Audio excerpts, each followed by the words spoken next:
What's up, everyone? We're here for post-game Locked On Bucks. Not quite minutes after the game. I had to get some sleep after this 3 a.m. tip-off, but we are here. The Bucks lead the series 3-1. We got another spectacular Grayson Allen game.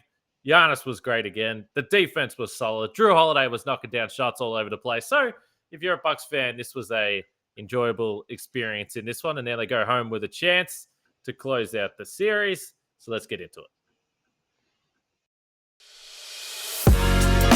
You are Locked On Bucks, your daily Milwaukee Bucks podcast, part of the Locked On Podcast Network, your team every day.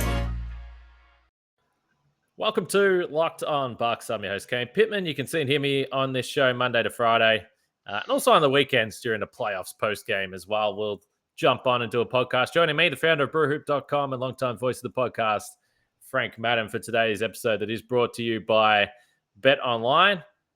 Bet Online has you covered this season with more props, odds, and lines than ever before. That's Bet Online, where the game starts. And we thank you for making your first listen of each and every day. And Frank, I tweeted this the other day, and we'll get into this game quickly, but I tweeted this the other day. I got a lovely message from Sarah, who is from Wisconsin, moved away from Wisconsin, and said that listening to us, Frank, probably more so you than me,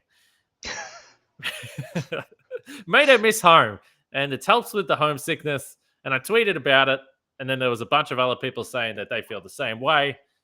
So shout out to all our listeners, Frank, that listen to us all over the world, we should say, with our Greek friends, our Argentinian friends, our Australian friends, wherever you are in the world. We appreciate it. But that's a lovely message to get, Frank, right in the middle of the postseason when everyone's got Bucks fever, or Bucks lust, I think they call it. Well, first off, screw that Bucks Lust song. It's terrible. Don't ever make me think of that song again. Okay, but Frank, shout out to Sarah. I'm not going there. I'm not going to throw anyone under it, but there's better than some other stuff I've seen out there. But anyway, continue. Shout out to Sarah. And yeah, I mean, that's, part of certainly why I still love doing this is just the feeling of connectivity to Wisconsin and Milwaukee and, Bucks fans around the world. Such as you, right? We're emblematic of the people that are not at home in Wisconsin, being able to root on the Bucks, from close by. You being a little bit further away than I am, but that's what makes this fun. And I think we said it a lot during last year's playoff run. This idea, I feel like in the end of a lot of our podcasts last playoff run, I said, enjoy this, right? Enjoy this journey. Don't get stressed out about, what happens next round, or if they can, finish the series off in 2 games or 2 days, or wherever you were in a specific series. And I was kind of thinking about this as we were, after we had the Chris Middleton discussion a couple days back. And I don't want to lose sight of the fact that, for whatever that might mean for, the end of this series, next series, whatever. Let's take a page from Giannis and just enjoy the games as they happen. Stay in that moment. Live for today. Don't worry too much about, fret about the future. The Bucks are NBA champions. We've got that in the rearview mirror. We can always rely on that and think about that. But I think especially these last 2 games obviously have been a ton of fun. To watch the Bucks respond to obviously that really disappointing game 2, and to come back and put on the show they did on Friday was like, okay, impressive. That's what a championship caliber team does. To come back on Sunday, at a noon start, and you win all 4 quarters, and you pretty much go wire to wire again. After the Bucks, or if the Bulls already had their humbling on Friday, you come back and you do it again. I mean, that is really impressive. We talked all year about how hard it is, to beat the same team 4 times, whether it's the playoffs or regular season or both. And so I think you just got to give the Bucks a ton of credit. They did a little bit differently offensively today than they did on Friday, but to me that, I think makes it more enjoyable, just in terms of being able to obviously win games. I mean, slightly different ways, but perhaps most impressively, and defensively, they did a lot of the same thing. And Bulls had a little bit better, little bit better outing. But once again, the Bucks' size and the defense and just the relentlessness was just too much for the Bulls to overcome. Yeah, it's interesting because even after game one, just to the point you made first, there was a lot of comments on YouTube of Bucks fans saying, here we go. Only Bucks fans could be complaining about a playoff win. And it did make me think about that a little bit because we were looking at it and we do get carried away and we look at it big picture. But I think these last two games, I mentioned reassuring the last win was there's a bit of consolidation today with the performance. But it's almost I don't know what the mental psychology was for the Bucks coming into this series, but they did start the series like a team that needed a bit of a kick up the arse. And maybe it was a loss. Maybe it was the injury of Chris Middleton that they steeled the focus and said, okay, we really need to lock in here. But the last two games have looked like what many people projected that the series was going to be like from the start, particularly in the way that Chicago would struggle to shoot the ball. And the one guy, and we'll get to Grayson Allen, that's a big conversation to have because he's been awesome. But I do want to focus on Jrue Holiday as well because we said, look, as much as Chris Middleton struggled through the first two games and he started to cook a little bit in that game too before the knee injury, but Jrue Holiday was just bizarrely sort of out of sync in the first two games of this series. And I do think that he's had some of his bigger games when one of the guys have been out. And it makes sense. More responsibility. The ball's in his hands more often. But from the first layup that he got in that game three, where he knocked in a layup, it just feels like he's understood the responsibility. He's wanted it, and he's been locked in. Defensively, obviously, he's done spectacular stuff. But tonight, again, for him to have 26 points, 10 for 21 from the field, the 5 for 8, and some of those threes that he was pulling up, he doesn't really shoot from that range, but he was knocking them down. He was doing that TV celebration thing that he does with Mamu. And he is a guy that has stepped up. And you mentioned it. This is like what he did for New Orleans all the way back when he really just completely obliterated the Blazers in playoff games. We've seen him have big games with the Bucks, but maybe not in this dominant fashion on both sides of the ball. It's been impressive.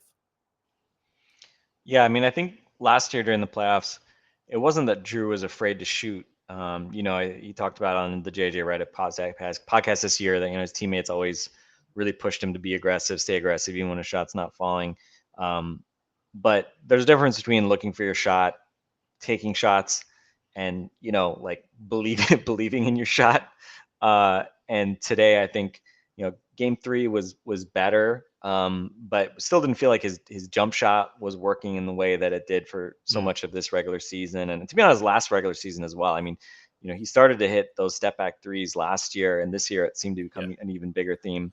And tonight, it just felt like he was just really feeling good. And I mean, the pull up three, that I think the one you were referring to, early in the third quarter, Bucks, I think it put the Bucks up 22. It literally the transition, he just pulls up from 28 feet or something like that straight away. Just, a total like heat check type shot. And we're used to him sort of taking heat checks and like trying to get his feel with a rhythm dribble. And then he does that pronounced step back three, which he's become very good at. But the early clock, long distance three is really not something he typically does, which is fine, right? Like it's typically not the shot you want anybody taking. But that really, I thought, spoke volumes about sort of where his confidence was. And, Bulls made a little bit of a run at one point there in the third quarter. I think they got it to 68-60. But thereafter, Giannis really went to work. And then Jrue was just sort of, I think, a consistent force throughout the game on both ends, as usual. And we knew that he was going to have to be. I mean, to me, that was probably the reason why I was most nervous after the second game. Not only because obviously Chris has gone out, Chris is so important, especially what they do offensively, but can you get consistent night-to-night production from Jrue in the same way that we saw all regular season in the postseason? I mean, you would hope so, you would think so, but obviously that's been an area of concern over the past year when it's come to playoff time, just not knowing exactly what version of Jrue Holiday offensively you're going to get. So definitely a great sign seeing him get into a comfort zone. And certainly some recurring themes tonight.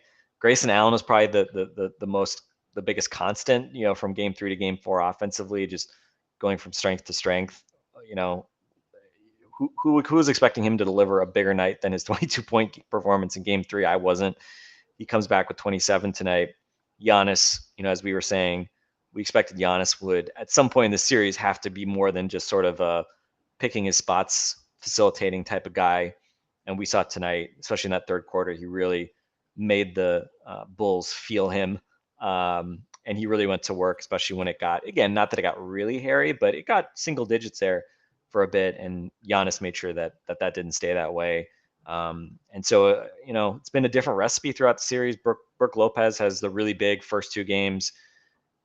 Brook didn't score until the fourth quarter when he caught an alley-oop when the game was already way out of reach.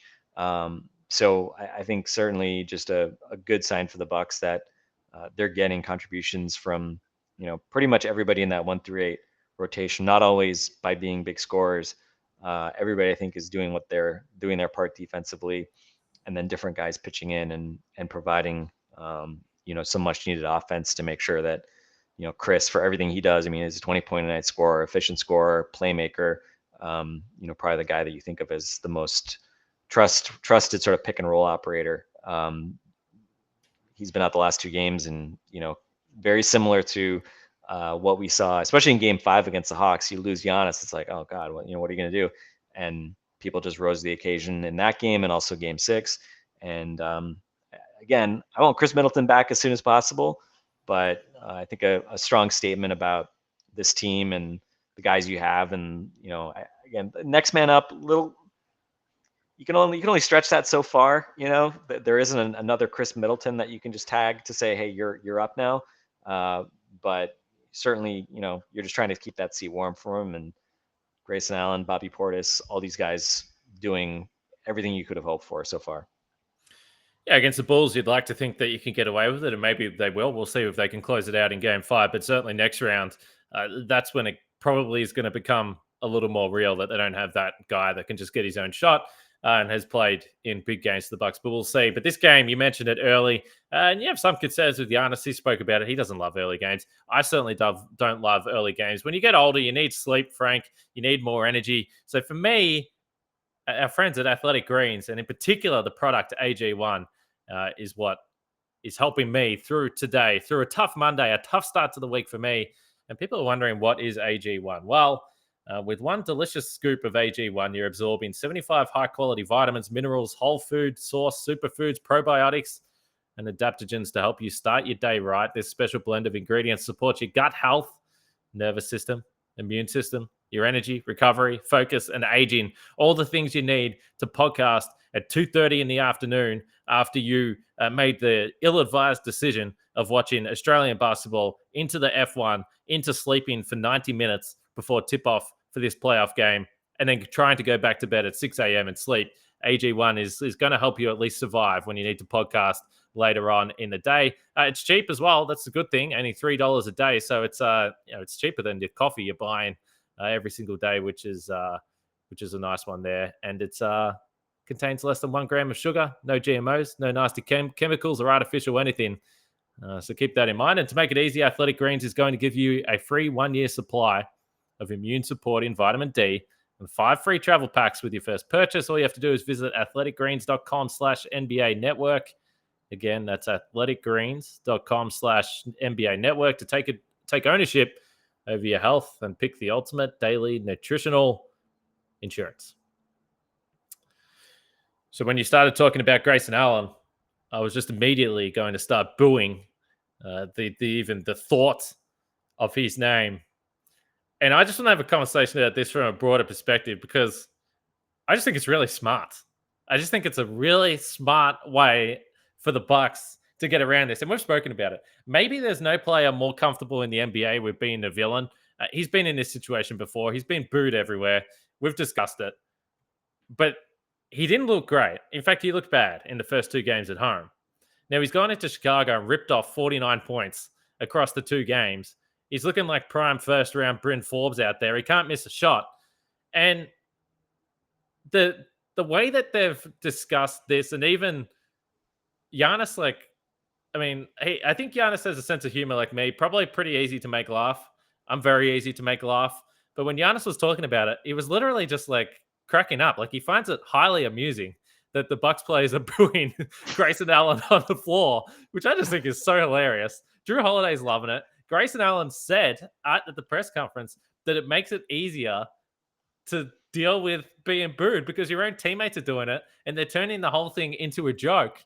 I just think it's genius. I think it's brilliant. Now, I'm not saying that the booing is made Grayson Allen make these shots, but if you got a guy that's gone through whatever the situation, you know he's going to have to deal with some bullshit from the crowd, then yeah, turn it on the crowd, turn it into a joke, and make it funny. And clearly they're all relaxed, and he's relaxed, and he said it's helping him. So I think whoever booed him first deserves significant credit for this performance from Grayson Allen. Wait, does that mean we have to give Bulls fans credit? I don't know. Also, well, like it's kind of like the countdown for Giannis, which I think was helping Giannis get into a rhythm. So it's just these crowds continue to help the Bucks. So are Bucks fans now obligated to boo Grayson Allen on Wednesday? I don't think they should though. I don't like that. I don't think they will, but it's kind of like a funny joke now. Like I know. I don't know. It's like if he like rips off like 3 threes in a few minutes, like, you know, should Bucks fans start like booing him if there's like a timeout called to like by the Bulls or something like that? I don't know. It's a fine line. I guess you know, with all the Bulls fans that so often are at these Bucks Bulls games, I don't know. Maybe I'm curious if they're going to be less vocal. I don't know how loudly they were booing Grayson Allen in the first 2 games, but apparently not enough, right? Given he didn't do anything in those first 2 games. Right. But yeah, and like we were saying the other day, I mean, you know, Grayson Allen again, you know, Grayson Allen, JJ Redick, these guys have had more than their share of boos, being the, you know, best white guys on on Duke teams over the years, and certainly with Grayson Allen. I mean, you know, the flagrant foul and the Caruso injury this year. You know, really his reputation before that is entirely collegiate, basically, right? For the 2 like tripping incidents. So, you know, it's not like this is new to him, right? He's been dealing with sort of the microscope for a long time, not for necessarily always the reasons that he wanted. And by the way, funny to see Chris Paul, you know, doing stuff tonight in the Pelicans game, which I didn't trying catch to remember that. who. Is he just up to his usual antics? He like pretty. I mean, it was a flagrant 1. It probably should have been a flagrant 2. Just basically chopping Herb Jones in the head on an and 1. I mean, the problem is Chris Paul is too small to like knock people down. Kind of like with Giannis, right? I mean, he pushed Giannis in the stomach while he was up in the air, in an extremely vulnerable position on, you know, the alley-oop. But again, it was an and 1, so it doesn't get treated like it was some like dirty play, but it was. I mean, that's a super dirty play, right? Pushing a guy while he's up. I mean, can you imagine if Giannis, you know, like pushed Chris Paul in that that situation, right? Like, well, just imagine if Grayson Allen was Chris Paul. Yeah. Oh yeah. Well, that's the joke, of course, right?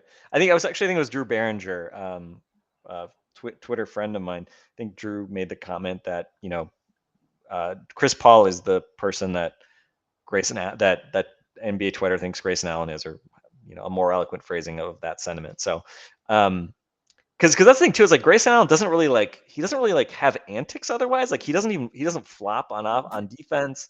And on offense, you know, this man is hitting all those threes, and he doesn't even celebrate. He just like trots away. Yeah. He does nothing. Like he doesn't really antagonize anyone.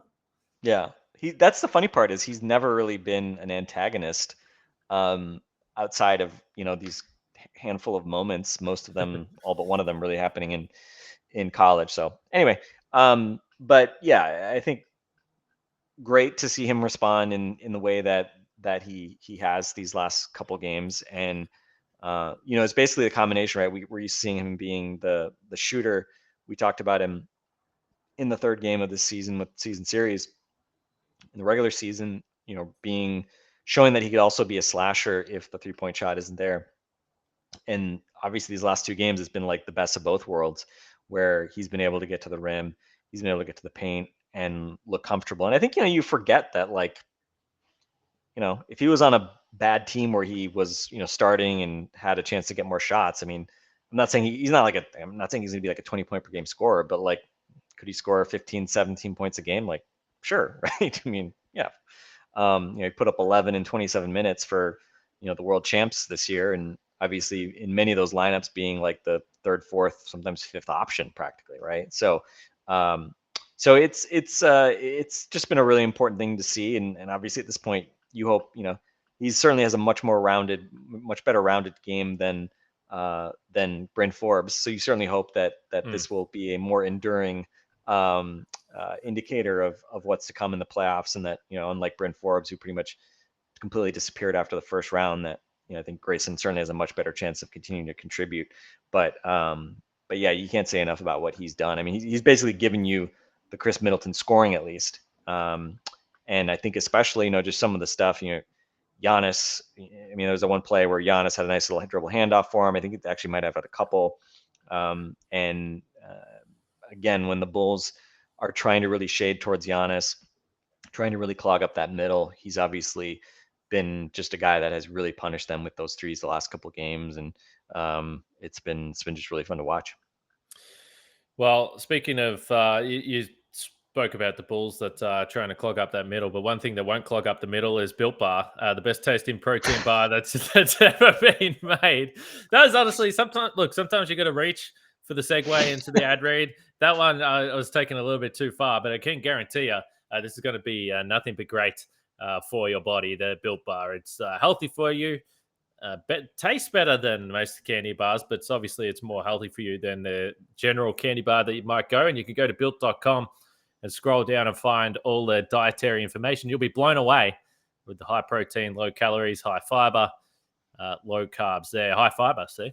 Compare that to a candy bar, which usually has around 240 calories, 30 grams of sugar, and dozens of net carbs. The flavors include mint brownie, coconut almond, white chocolate, cookies and cream as well. All the flavors are delicious, and they've got new flavors coming out all the time. So just put built.com in your favorites bar. That's what I do.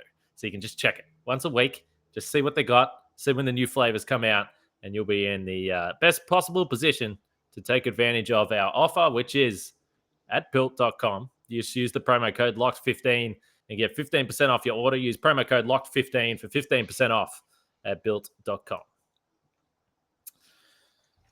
One thing we discussed before this series, Frank, was the possibility, and I was chatting with Jim Paschke about it, and he actually mentioned it as well, was the possibility of some heated moments or some tension, particularly if the series starts to go one-sided. So the Bucks one game away from closing this out. It hasn't really been that way. Caruso obviously copped a little shot to the looked like to the nose area, but anyway, he went off the floor, completely accidental, by the way. Javon Carter just sort of caught him with the swinging arm. He hit the deck. He didn't seem happy. It looked like there was a bit of blood. He didn't seem happy about not getting a foul for some blood in the face. But for me, that's 1-for-1. Bobby Portis, Alex Caruso. I think we're even in that regard. But there was an incident later on. Bobby Portis always getting tangled up. But Zach LaVine, let's talk about what really happened on this play. So Bobby Portis tries to swat the ball. Zach LaVine holds his arm over his shoulder and then acts like Bobby Portis is trying to put him in a sleeper hold and gets all fake angry about it. And we have seen this before. We saw it in the Miami series last year, where sometimes teams can get to the point where they're like, well, we can't win this game. Let's just try some stuff. Let's see if we can get guys fired up. Let's see if we can change the momentum, cause some sort of incident. But I think it was mostly frustration. Bobby Portis is pointing to his ring finger as he's walking off the floor to the Bulls fans. But overall, I think this will be one thing for the Bucks. Obviously, you want to close out the series at home. You don't want to have to go back to Chicago again. But you want to keep things in order. You don't want to let anything happen. You don't want any incidents to get out of hand here. And Bobby Portis so far with the goggles has been spectacular. He was good again today. As you mentioned, Brook Lopez was in foul trouble in this game. We should talk more about Giannis, though. I don't know if you've got any thoughts on what I just said, but we should talk more about Giannis. The third quarter was the pivotal stretch in this game where he's had to make some decisions in this series where the Bulls defenders, let's be honest, at the slightest sign of contact, they're hitting the deck. They're trying to get those offensive foul calls. So Giannis has had to be a little bit smart about it. But in the third quarter of this game, there was a stretch of 7 or 8 possessions where he was just like, look, I know you're going to try and draw a charge.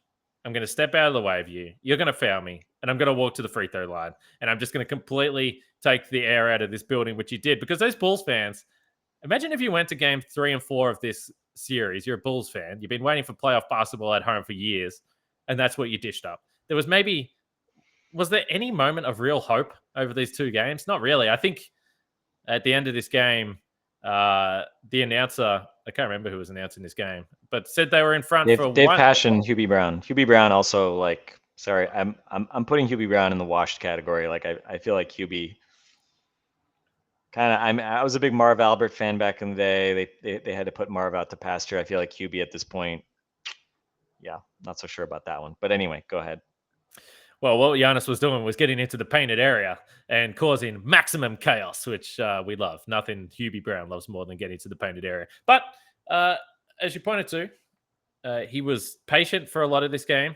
But in that third quarter, that's why he got the MVP. He made sure that this game didn't get dangerous. It wasn't within reach heading into the fourth quarter. He made sure that this game was done.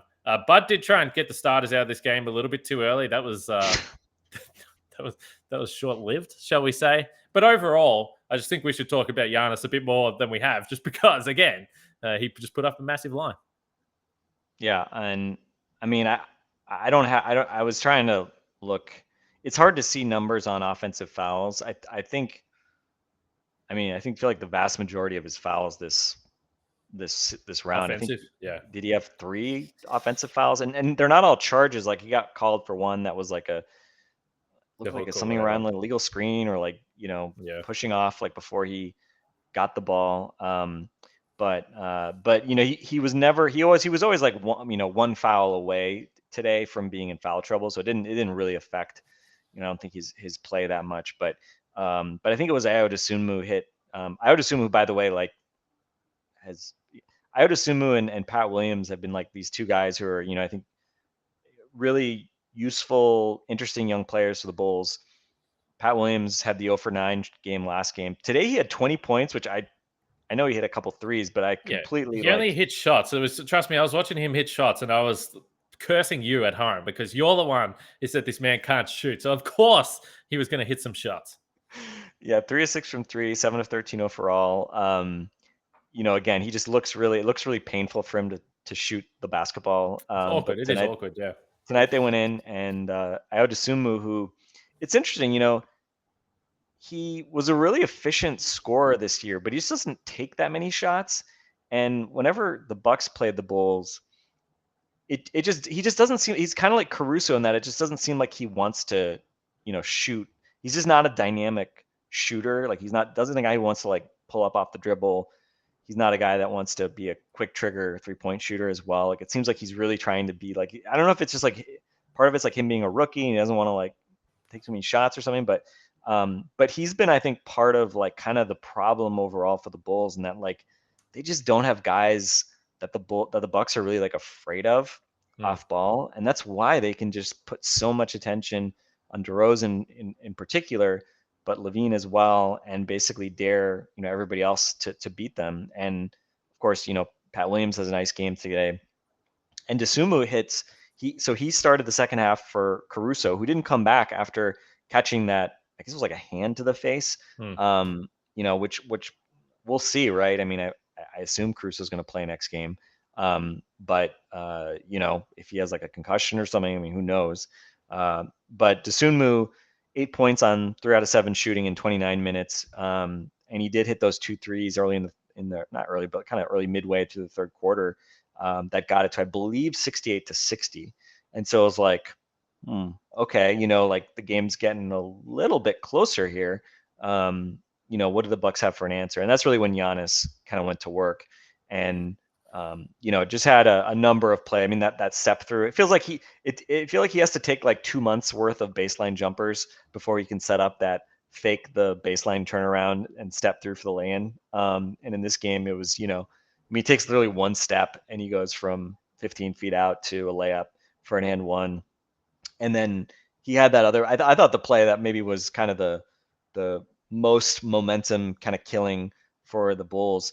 He had that play where he blocks Levine at the rim, grabs the rebound, drives all the way down the court, and then kicks out. And was it Grayson Allen who hit the three? He hit somebody in the corner for a three. And I think that got the lead back up to like 14 pretty quickly, or somewhere thereabouts. And it was kind of like, okay, Giannis is making sure this game is not getting close, and just kind of repeatedly kind of went back and forth, and again, like by Giannis's standards, 11 out of 22. He missed a couple layups. He had that layup in the fourth quarter when the game was already. Had to come back in. Yeah. Well, the layup he had, there was like a steal, and he like did like a long stride, and he just mistimed the layup, and he put it off the back iron for a miss. Again, the game was like out of hand at that point. He finished it off with a rebound and put back dunk, like one of those Nerf hoop, type dunks where it looks like he barely jumps. But again, I mean, this is just how good he is, right? Like he hit a three early in the fourth. 1 out of 3 from three. The 3-point shot has really not been there for him this series. But like, it wasn't even like he was in like completely in the zone dominant Giannis. It's not like he was just like his jumper was totally working, but he just found ways to get to the basket, to get around the basket, to hit short shots. He had a couple of like kind of like adjusting like short bank shots. And to me, that's really important to see. Obviously, I mean, we know Game 6 he hit a number of those types of just sort of like in between shots. That's kind of the area where he often sort of struggles to have good touch. And I thought today we actually saw him repeatedly be able to finish in those types of situations and hit his free throws 9 out of 12 tonight, 4 out of 5 the previous game. So after the first 2 games, not shooting the ball well from the foul line, 13 of 17 in the 2 road games, which is always good to see, just given again how he's struggled in the playoffs historically from the foul line. And just 17 rebounds. I thought I was almost kind of surprised he only had 7 assists, because I felt like his command, his passing, and just just making the right reads. He just looked just very solid all game long. And again, what more can you say about a guy who can put up 32, 17, 7, couple blocks, and it feels like yeah, solid game, right? Like that's just sort of how spoiled we are, that just feels like kind of an average game for him, or it feels like he could have he left some points on the floor, could have finished a couple things here and there. Again, just obviously speaks to kind of the greatness that he brings night to night. And I think again shows that he knows when to pick his spots. Last game he never really even had to get going offensively because of, or at least scoring wise, because Bucks were so dominant. This game we saw in the third quarter. I don't know if he had 15. I know he had 5 in the first quarter, 12 at halftime. I think he might have had 13 or 15 points in that third quarter. I mean, he really went to work. They couldn't keep him off the foul line, and a lot of fouls in that third quarter. I still don't know how the Bulls had more free throw or made more free throws than the Bucks. 16 out of 17 for the Bulls versus 12 of 18 for the Bucks. I believe the Bulls did not shoot a free throw in the first half. Do you recall that? I don't think they did. The Bulls didn't. The Bucks were 3 for 6. Yeah, and the Bulls did not shoot a free throw in the first half, and then the third quarter just kind of felt like, I don't know, if the refs were like trying to even it out or something, because it was a blowout or something. There was just a lot of like marginal stuff called, and DeRozan, I don't know, was DeRozan really fouled at all today? I don't know. It's 7 out of 8. I thought 23 points on 20 shots, certainly a much better statistical line than he had in game 3, but I thought they did another great job on him. Only 3 assists for him as well, so it wasn't like he was playmaking, creating for his teammates. Levine had 13 assists, so that's something, but overall, Vucevic 5 out of 14, 11 points, and even that uncommonly big night from Pat Williams. They got crushed with Williams on the floor, and DeRozan minus 24 in 41 minutes. Again, you just give so much credit to Jrue and Wes Matthews for just putting in the work and just making DeRozan work really hard. And it just feels like DeRozan is now, it felt like he was working so hard that he kept making shots harder for himself by like he does that thing where like he jumps like it's like he's trying to do a chest bump to the defender to like try and like desperately draw a foul, and he got a couple foul calls this way. They're like really like bullshit foul calls, but again, it's like it's just been such a labor for him the last couple games. Really, I mean, all but game 2, right? This whole series has been really hard for him, and I think you just have to give the Bucks a ton of credit. And when we talked about it last game, Vucevic being a pick and pop guy, Brook can't sag back, and so it just means that there's always two bodies right there when they're running pick and rolls. I don't know. It just feels like they need like a vertical, like rim runner type guy to use as like a changeup in those pick and rolls, because there's just no fear that again they're going to get anything but either a contested DeRozan shot against two defenders or a Vucevic pick and pop, which again Vuce was 1 out of 6 from 3 tonight. He just hasn't been good enough in this series to really kind of strike fear in the hearts of the Bucks. And so again, they're not signing somebody off the street to do that next game, but I don't know. When I look at this Bulls team, I think they need Lonzo Ball back in the worst way, and I think they need some more dynamism, out of the big spots. And it ain't Tristan Thompson. Let's say that. No, it's certainly not. Although maybe it could be Derek Jones Jr., but Derek Jones Jr. just wants to spot up for threes now as well. So I don't know. Yeah, I mean, the problem with Derek Jones Jr., because we actually have seen him have some decent minutes against the Bucks in the past, but we've seen him most of the time do that when he would play alongside a guy like Bam Adebayo who can help out and who's a dynamic defender himself. So the problem is when they've tried to go small, I don't think he really wants to score inside because he's dealing with Giannis, he's dealing with Bobby Portis, he's dealing with Brook Lopez. So then he finds himself kind of standing in the corner and he doesn't want to shoot those threes either. And Eric put a tweet in our DM. I can't remember who sent it. I'm not going to say who sent it anyway, but it was kind of like, well, the Bulls are making it interesting for the Bucks because they're sending multiple bodies to LaVine and DeRozan, and then they're going to have to make a decision when the Bulls start hitting threes. And it's like, no, well, they're not going to change anything. If Ayo Dosunmu is going to hit a couple of corner threes, the Bucks aren't going to all of a sudden change what they're doing defensively. They're going to continue to focus on LaVine. They're going to continue to focus on DeRozan. And if Pat Williams really wants to shoot a million threes, then they're going to let him do that because they don't think that the Bulls have the guys that can cause damage. And Derek Jones Jr. is one of them when he's standing in the corner. They're fine with him shooting those. And eventually, outside of that sort of 5-6 minute stretch where I think they hit 3 corner threes, I think Pat Williams hit one as well. The Bucks are like, all right, cool. Well, we don't think that you can win the game playing that way. We think LaVine and DeRozan are the guys that are going to do it. So anyway, defensively, I think they've done well. And probably the emphatic moments of the game for me was Giannis on one of those dunks when Dosunmu, and he's a little fella, let's be honest, and he's out there with playing against some huge bodies. And Giannis kind of bundled him out of the way.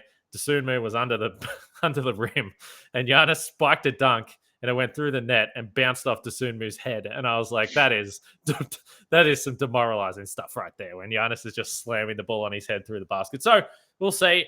Maybe it's good for the Bucks. Normally, I like to, once we're playing playoffs, just the games keep rolling and rolling. But we know they're waiting for Middleton, so 2 nights off before the next game. And I guess at this point, every day matters when you're trying to get a guy back for the next round. And go Nets against the Celtics. That's the other thing we should say here. Let's extend that series as long as we possibly can, even without Ben Simmons in the lineup. Let's see what they can do. But overall, another fun game, Frank. A nice, relaxing playoff game, and you take them when you can get them. Yeah, I mean, a couple other things too. I mean, I thought DeRozan. I mean, if he scored, obviously he scored. His box score was okay, right? 23 points in the end. It felt like a lot obviously came sort of when the game was out of hand. It felt like his main contribution the last couple of games has been just like falling down easily whenever anybody's near him and trying to draw fouls on both ends. So, whatever. But I thought it was good how the Bucks sort of tried to attack him a bit more directly. We saw Bobby Portis posting him up repeatedly and being able to really kind of just, that's the nice thing about Bobby, right? Out of all the guys out of the Bucks 3 big men, it's kind of weird. Like just as far as like a guy who I'm like most confident that if you give him the ball against a smaller player, that he's going to get a good shot that he can hit. I think Bobby's probably the guy. I feel like I trust Bobby even more than Giannis and Brooke in that very narrow sort of situation, because Bobby's just very patient and he just gets that like short push shot. He'll sometimes settle for the turnaround or for jump shots, but he'll go get back guys down. He did that to DeRozan 2 or 3 times today and get that little hook shot, and he's just really consistent at it. Versus Giannis sometimes get a little bit out of control, or obviously just he doesn't have quite that same touch as we were discussing earlier, and he just draws more attention as well. Versus Bobby, a lot of times teams will kind of let him do that, and he can really punish them. So I thought they did a nice job attacking DeRozan defensively today. And again, after game 2 and the struggles we saw there, it just has felt like a much more focused and just sort of cleaner effort these last couple games. And we should say, I mean, I should say it now. I often say, I said it after the last game, I always like to look how much our game sort of decided by the 3-point line. Yeah. I think some of this came because, what kind of happened in the second half, and the Bucks sort of just continue to pile it on. But Bucks 17 out of 33 from 3. You shouldn't lose a game when you shoot 52% from the field and 52% from 3. Bulls 9 out of 36. I mean, you got to win games like that. Bucks did a solid job on the defensive glass. Again, 85% defensive rebound rate. They only had 12% themselves, though, but again, didn't matter just because they were so good offensively and they just hit so many jump shots. 44 to 36 in the paint. So again, not quite the whitewash that we saw last game. Still a little bit of a turnover benefit for the Bulls. 15 Bucks turnovers, 12 for the Bulls. But overall, again, this was a game where the Bucks shot the ball really well. We know you can't count on the Bucks shooting the ball from 3 that well consistently. I think they're still. I was looking at this on the NBA stats site. I believe the Bucks. I was looking at this. I'm like, is this excluding today? But no, I think this is including today. I believe the Bucks are still last in the playoffs in terms of corner 3 and above the break 3. Again, I'm looking at this. I'm like, is this maybe not updated for today's game? Maybe that's possible, but anything is possible. Anything's possible. But again, this series, I mean, the Bucks have shot the ball better from 3, including today. Certainly than we've seen at various points during last year's playoffs, especially these last couple of games versus the Bulls, obviously struggling really these last couple of games. But I would still say overall, especially over the course of this entire game, another pretty comprehensive victory. This was not purely just a shooting fluke game or something like that. The Bucks are 10 points per 100 better than the second best defense in the playoffs right now. They're at 94 points per 100 allowed, which again, you really shouldn't be able to put up that type of defensive numbers in the year 2022, especially against a team that does have weapons in Chicago. It's not like the Bulls are a team full of rock throwers. But you just have to give credit. I think the Bucks have been a tough matchup, and now the question is just, okay, great, 3-1 lead. You feel happy about it. Mission accomplished in Chicago. Now go home and take care of business, close this out. And as you were saying, Kane, hope that the Brooklyn Nets have a little bit of life. I don't know that Come they on, do. Patty. Yeah. I don't have a whole lot of optimism for the Brooklyn Nets, but you cross your fingers that they might be able to somehow swipe a game or 2 a year to try to extend that series and maybe give the Bucks an extra, day or 2 of rest. But, again, I'll go back to what I said at the beginning. Enjoy a very successful weekend in Chicago. By the way, Bulls now, I believe, 3-13 in their last 16 home playoff games, which doesn't seem possible, but just sort of speaks to what the last decade has been like in Chicago when it comes to the playoffs. So yeah, enjoy the next day or 2 if you're a Bucks fan. Hopefully it'll be nice to listen to some podcasts again, which aren't, bemoaning the Bucks looking like garbage the first 2 games. So at least we can kind of enjoy that maybe for a day or 2. And then, yeah, you just hope that these Bucks and Bulls show up again in Game 5, and then we get a little bit of rest time. But we'll see. We got a couple days off here. Kane, you were asking for a couple days off. We got a couple days off now. Yeah. Before the series, my prediction was Celtics in 5. At this point, I'll even take that. So let's see. Let's see what the Nets can do in this game. And as for the Bucks, yeah, I mean, this is when you win, at least maybe you watch the replay of the game. Maybe you're one of those people who likes to go back and watch it, or you can at least enjoy a couple of days stress-free. I'd much rather be 3-1 than 2-2, put it that way, heading back to Milwaukee, and hopefully done and dusted after this one here, and then we'll sit and wait and see what happens, and see what's going on with Chris Middleton as well. Now, I will say Chris Middleton, last point, he's jumping up and down off the bench, celebrating a lot in these 2 games, so at least he doesn't look like he's hobbling up and down the sidelines, and he's been doing a lot of smiling, which is nice to see with Chris. So we'll see what happens here over the next week. We will have a couple of podcasts in the lead up to Game 5. Then we'll roll through that and the rest of the week, and we'll see where it takes us. But we've gone way too long, but it's the playoffs. It's typically what we do. It's after midnight, Frank. I'm not going to give you any credit for staying up late because, like I mentioned, my ordeal last night. But go get some sleep. I'll chat to you after Game 5. For Frank and myself, take it easy. Speak to you guys tomorrow.